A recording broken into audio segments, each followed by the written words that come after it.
ডাকসুকে ব্যবহার করে মামলার মতো রাস্তায় হাঁটছেন। ডাকসুতে কিছু নারী নেত্রীকে তারা ব্যবহার করার চেষ্টা করছে, সব কিছুতে তাদেরকে সামনে দাঁড় করায় দেওয়া, তাদেরকে দিয়ে বক্তব্য দেওয়ানো। এই মামলাটা ক্ষমতার অপব্যবহার হিসেবে দেখি যে আমার ক্ষমতা আছে, আমি দেখিয়ে দিলাম। যেটা পতিত ফ্যাসিস্টের ক্ষেত্রে হতো যে তাদের ক্ষমতা ছিল, তারা দেখিয়ে দিত, তারা লেখক কার্টুনিস্টদেরকে জেলে ভরতো। এখন এরাও সুযোগ পেলে সেটা করবে। এখন তাদের ক্ষমতা সীমিত, এখন শুধু ডাকসুতে আছে।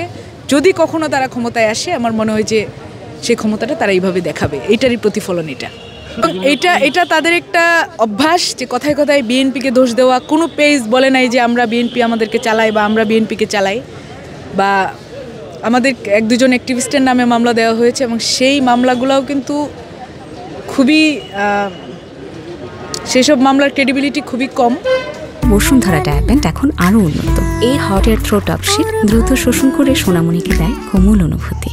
তারা এমন কিছু করেননি যার জন্য আসলে তাদের বিরুদ্ধে মামলা দেওয়া যায়। এর চেয়ে অনেক গুরুতর ঘটনা তাদের অ্যাক্টিভিস্ট যারা আছে ছাত্র শিবিরের, তারা আমাদের সাথে করে এসেছে, যেগুলো নিয়ে আমরা বেশি কথা বলিনি, কারণ আমার মনে হয়েছে যে ঠিক আছে, বাক স্বাধীনতা হয়তো প্র্যাকটিস করতে পারি, তারা সেটা মনে করে না।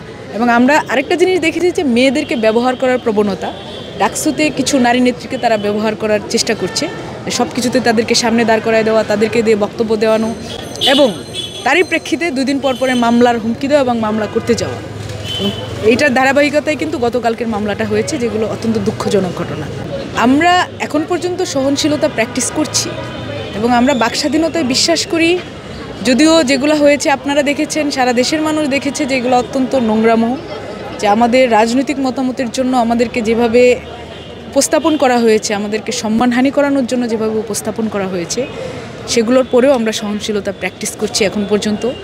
অথচ দেখেন যে কিছু ঘটুক বা না ঘটুক, তার আগেই মামলা করতে ছুটে যায় একদল, তাদের ক্ষমতা আছে। তারা বলছেন যে এইসব ঘটনায় মেয়েরা ট্রমাটাইজ হয়ে যায়, ফ্ল্যাট ঘটে। সেই ট্রমাটাইজড আমরাও হয়েছিলাম, আমরা এখনও আছি, 2 দিন পরে হয়তো আবারও হব। এটা কিন্তু কন্টিনিউয়াস প্রসেস, যে আমরা এইসব ঘটনার মধ্যে দিয়ে প্রতিনিয়ত যাচ্ছি গত 1.5 বছর ধরে। শুধু আমরা না, রাজনৈতিক মেয়েরা না, এটা বিভিন্ন শ্রেণী পেশার নারীরাও সেটার মধ্যে যুক্ত আছেন, সাংবাদিক আছেন, অন্যান্য পেশার নারীরা, অভিনেত্রীরা, সবাই এই জিনিসটার মধ্য দিয়ে যান। তারা আজকে প্রথমবার এটা কেন রিয়েলাইজ করছে যে হ্যাঁ, মেয়েরা ট্রমাটাইজড হয়? এটাই তো ভণ্ডামি। 100 বার তারা ডাকসুকে ব্যবহার করে মামলার মতো রাস্তায় হাঁটছেন।